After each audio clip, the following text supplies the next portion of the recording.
Welcome to Uncaged, a show that celebrates thought leadership from today's top business leaders. The program provides a voice to amazing executives from around the globe who are shaping the world of business today and mapping the path to the commerce of tomorrow.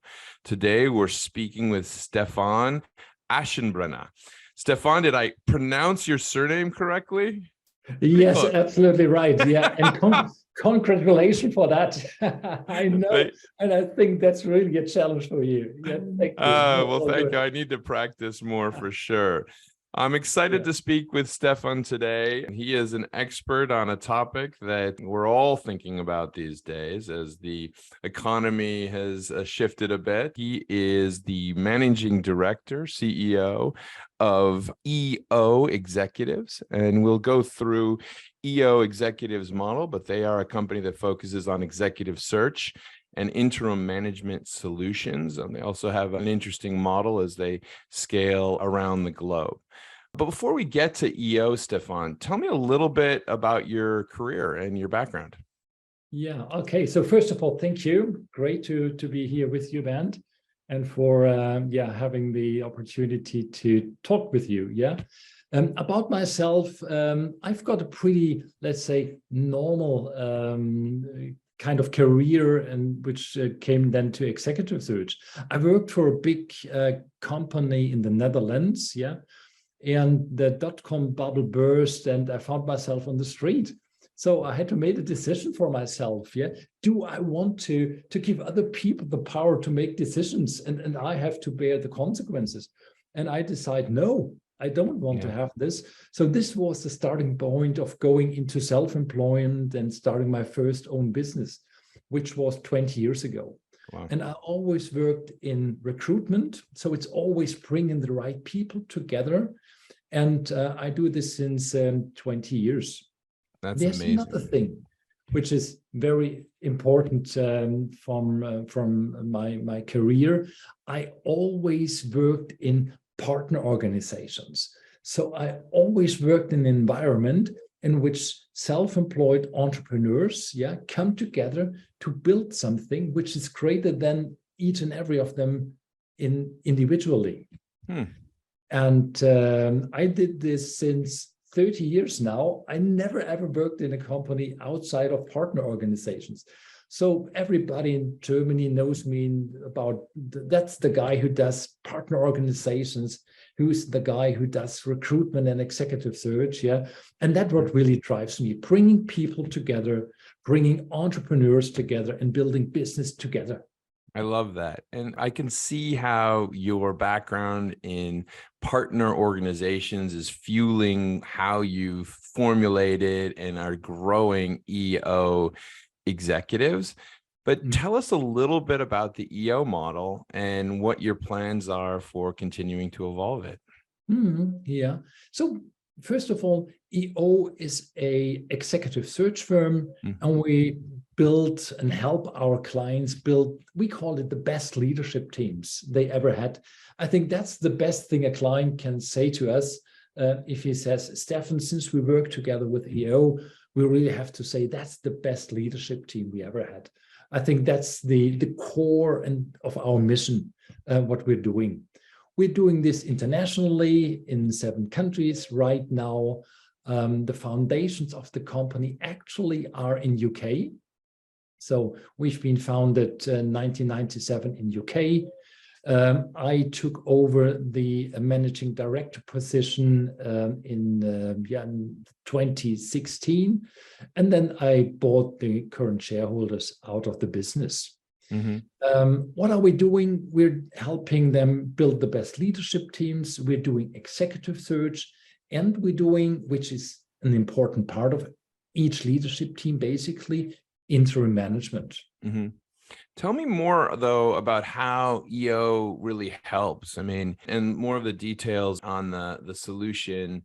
Also, I'm really curious more on the international side as well, but we'll get to there. Just if we just tweeze through a bit of the EO difference. Yeah. So first of all, everything starts that executive search is a craft you can learn. which there are thousands of people out there who can do this. We think it's not only just the processes, it's also the deep understanding of the industry and the roles you're working on. And that's the reason why all of our partners really are experts in a certain piece of the market. Yeah. So they do not only just bring the expertise as an executive search professional, they also bring in the real in-depth expertise of the industry or the roles. Yeah. So that's one thing. The other thing which I think is important, we all are entrepreneurs, all of our partners are self-employed. And I think that's the second very important characteristic. As a self-employed entrepreneur, you always have the long view on the business. You always want to serve your clients for years and years and years, and you're not focused on the next month or the billing of the next quarter. You're always looking for a sustainable business. And I think both things fit very well together, being the expert and treat your clients for years and years and years. Yeah, absolutely. I love this idea of the partner-led structure that you've put in place. And, it's a really interesting question because there are individuals out there that are trying to headhunt a bit here and there. But tell me why you think growing and scaling an executive search firm is something that every professional headhunter out there should be doing. Yeah, so there are basically many reasons. As in, let's say, sole trader, executive search professionals, you always are in a kind of, we call it the roller coaster in your business. Yeah. So you go out hunting and making business development, and you spend your entire time doing this. Then you got the first roles coming in, and then you spend more and more time then on the assignments. Yeah. Which leads to that you do not spend as much time as you did in business development. Yeah. So you work on your assignments, and then they are placed, and candidates are starting to work in your clients' organizations. And then you have to start doing the business development piece. Yeah. Yeah. And we think from a business perspective, it's always an up and down. It's always an up and down. And you only, as a sole trader, can do what you can do by yourself, or you and your assistants. And you're always competing with the big firms. You're always competing with the firms who have more resources, who have got a bigger brand name, and have synergies, in the business. So nobody is expert in everything. You just cannot. So it's always the question, there's a role in my client's organization. Am I the best one who can serve this? Or should I bring in a colleague? But if you're a sole trader, so how can you bring in a colleague? You just cannot. Yeah. And I just kind of want to pull back a little bit here, Stephan, because you have a front row seat on what's happening in the broader business and I'd say talent management landscape right now. When you look at the markets that EO is operating in, what are you seeing are some of the big trends right now? What are companies excited about? What are they concerned about? Yeah. So there's one big lessons learned and one thing we see. Yeah. We all talk quite a lot about recession and inflation and all these things. Yeah. And we all have been very curious what will happen with the recruitment industry. Yeah. What will happen with the economy? And we see that clients still are very, very heavily looking for best talents, especially in leadership roles. And this all over the world, in each and every country we're working in. Yeah. So there still is a very solid need for the best talents in leadership positions. So that's the thing which is on one side good for all the executive search professionals, because clients are seeking for help. On the other side, and this is always the candidate market, it is still difficult to find the right candidates. And again, this again is a point of collaborating and being part of a bigger organization, because it's much more easier to address the right clients and candidates. Yeah. Now, I wanted to tweeze a little bit more through this idea of how you are thinking about scaling your own business. Mhm. So you have this partner-led structure. You grow by finding partners in different markets. Tell me more about how you've grown and how that partner-led model functions. Yeah. So when I came to EO 10 years ago, I was just number one here in Germany, and nobody ever heard about EO. And I applied the EO model, and only 4 years later, we outperformed 98% of the market. And out Wow. of 2,000 executive search firms here in Germany, we have been awarded being top 50 Wow. in the marketplace. And we are still growing 20% year per year. And the core foundation of that is bringing executive search professionals together in teams. And I think teams are really crucial. And this is not obvious in executive search. Executive search sometimes really is being seen as a group of sharks, and everybody is hunting for the clients, and that's my client and keep off. And we think there's a different way. There's a Yeah. different way in bringing people together in teams. And we always say, let's try to grow the pie and then cut the pie, instead of always getting in the first conversation of cutting the pie and you and mine and this and that. We're just thinking in teams, growing the pie. So we organize our entire growth about, we call them the clusters. Yeah. A cluster could be a country, which could be Denmark or Sweden or Netherlands, or in huge countries like Germany, US, or in UK, could be an industry, automotive, finance, FMCG.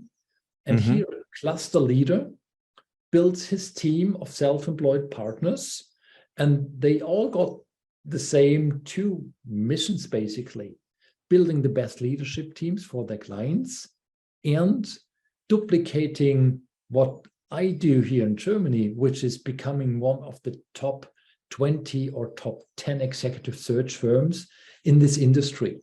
Mm-hmm. Is there support from kind of the broader EO company when, let's say, you move into a cluster, a new market, in terms of how to really, I'd say, grow and scale? That's probably, I think, the challenge that probably most of these folks face, right? Absolutely, absolutely, yeah. If you see the entire world of executive search, yeah, only 5% will ever make it to a 1 or 2 million euro or dollar or pounds business. Yeah. So the main support is, first of all, to support our cluster leaders to scale their business up to a 2 or 4 million euros or dollars or pound business. So to give them the DNA, give them the cultural footprint, let's say, how to build such an organization. And the third thing is, without going too much into depth here in this call, yeah, to allow them to leverage their time. Right. Yeah. So, and this means basically all training is done by us centrally. And we have got one of the best training programs, I think, in the world to train new partners who want to start their executive search business. We do all the IT infrastructure. We are working all on the same IT platforms. We share all the candidates. Everybody can see all client relationships and use this for them as a starting point to collaborate. And for sure, doing all the cultural work, which is bringing people together to work cross-border, to work within a cluster together and share business and build business. Really exciting. And I see the talent space not being one where there still is such a need for support and really that service. And it is really a challenge, I would say, for organizations to bring in leaders, perhaps being upfront, where they come into an organization and as perhaps a change agent for a topic, but it may not be there for the long term. It's always tricky to think about how you build that team. And so some of the stuff that you highlighted about that team and how to get them to all function together and feel comfortable together and get those processes flowing is so critical, no? Absolutely, yeah. So normally I tend to say, yeah, nobody on earth wants a new executive in its company. Nobody. Why should they? Yeah. First of all, they have to pay us quite a lot of money. Secondly, they have to onboard a new guy. Yeah. This normally means disruptions in the teams, yeah, and in the company. So nobody on earth wants a new executive. What they really want, as we see it, are the results. Yeah. This new executive is producing. So for us as executive search professional, there's only just one question in our minds, which we see is important. And that is, what can we do that this candidate will produce the best results as soon as possible? Yeah. Do you feel that sometimes, Stephan, that candidates are just not aware of that there's perhaps a misalignment of what their performance should be for what the organization really expects of them? Does that make sense? Yeah, absolutely. Sometimes it's not aligned, so they get mixed input from their board level, for example, what they should do. Yeah. So that's one of the most important things in the onboarding. Yeah. No, I would start much earlier. It's the most important thing in taking on a new brief and a new role from a company, to exactly ask and understand what are the results this person should deliver. And normally conversations go the other way. The company says, okay, we need a new XYZ, yeah, and here's the profile. These are the skills, and skills are only 50% of the deal. Yeah, I guess what I find when I talk to other folks that are like me, founders of businesses, sometimes they'll talk about individuals coming into the organization, and it's as if they spend, if you want to get good people, you're negotiating with them on their salary, on their benefits, all of those lovely things. And I've seen situations where some of my friends will negotiate with these folks for weeks and weeks to get a perfect job offer, and then the person accepts and they're not really ready to perform. Right? It's as if they focus so much on just getting themselves that job that they've actually forgotten that there's a job to do. Oh, absolutely, yeah. Which again is the mistake of, I would say, both the executive search professional and the company. So for us, the most important role is to ask the unasked questions. Yeah. What specifically the problem in the role? What needs to be done? Why hasn't it been done by somebody else? Yeah. What's the cultural fit in the organization? What kind of a personality you're looking for? What's the core motivation somebody needs to not only be there for a year, which is a waste of time and energy for everybody. What's the core motivation, which is and somehow it's almost a psychological conversation you have to have, Stephan, because it is. Because I mean, sometimes friends will call me and they'll say, hey, do you have any ideas for so and so role? And they'll tell me who they want or what they want. But I know them and I know their organizations. And I feel like sometimes I'm the person who says, like, look, you're saying you want to, it's like you're saying you want the fancy car and the this or that, but you're really going to drive it every day. It's like trying to match up really what that person is and structuring it accordingly is always, I think, a challenge. Everyone seems to want that perfect candidate when they describe it, but when it gets married with the culture, as you're outlining, or the way that the company operates, it's always tricky. I give you a great example. A lot of entrepreneurial companies are really driven by people that are hands-on, like they've built the businesses, and so they have a real kind of bias towards people that get their hands dirty, right?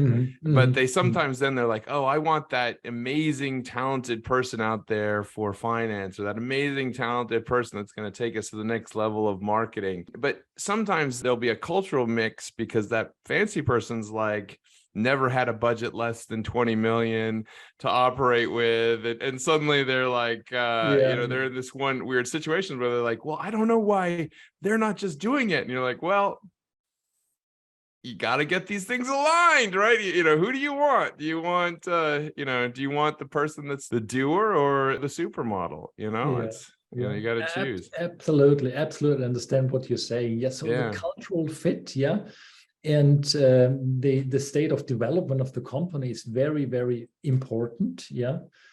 And in some cases, we also offer onboarding coaching. So one of our coaches is with the candidate and with the client for the next 6 months. Yeah. Because if that new executive does not work out, it's easily, let's say, $200,000, $300,000, $400,000 or $500,000 are just gone. Wasted. Absolutely. It's wasted. It's the time, it's the disruption in the company, it's the time, then the money you paid the new guy, it's the time you paid us. So for us, it's a guarantee. So we guarantee that the guy works. But it's a waste of time. So coaching could be something which is important, and the look on the wider culture and the motivational and perspective. Well, Stephan, I have a million more questions for you, but I'm going to have to bring these things to a close here. Tell me a little bit what your perspective is on 2023 going forward. So in 2023, one of our main goals is, again, to increase our footprint. As I just said, right now we are in 7 countries. And we are offering now the opportunity to people coming from the executive search industry and who do this since years and years, and who want to start and scale their own executive search firm and be one of these 5%, doing 2 or 3 or 4 million. And we can help them because we do it, and we have a couple of other people who are on a very good way scaling their own things. So that's the thing for 2023, to enter at least in 2 or 3 other countries. That's great. Well, Stephan, it's been amazing to talk with you. I love the EO executive's perspective and how you're growing this market. We've been talking to Stephan Aschenbrenner. He's been talking to us about EO Executives, which is a business that he's started well over 10 years ago now. I mean, it's been cranking. He became the owner of it and really growing it and scaling it. And they focus on executive search, interim management, really helping teams approach that partnership structure. And they've built EO as a partner-led model. So they're looking for really headhunters out there that want to scale their own operations in different markets and be part of quite a special partnership-led model globally, which is the EO executive structure. Stephan, thank you so much for taking us through everything today, and we look forward to having you back. Thank you, Ben, for being here. Thank you, and have a good day. Cheers. Bye-bye.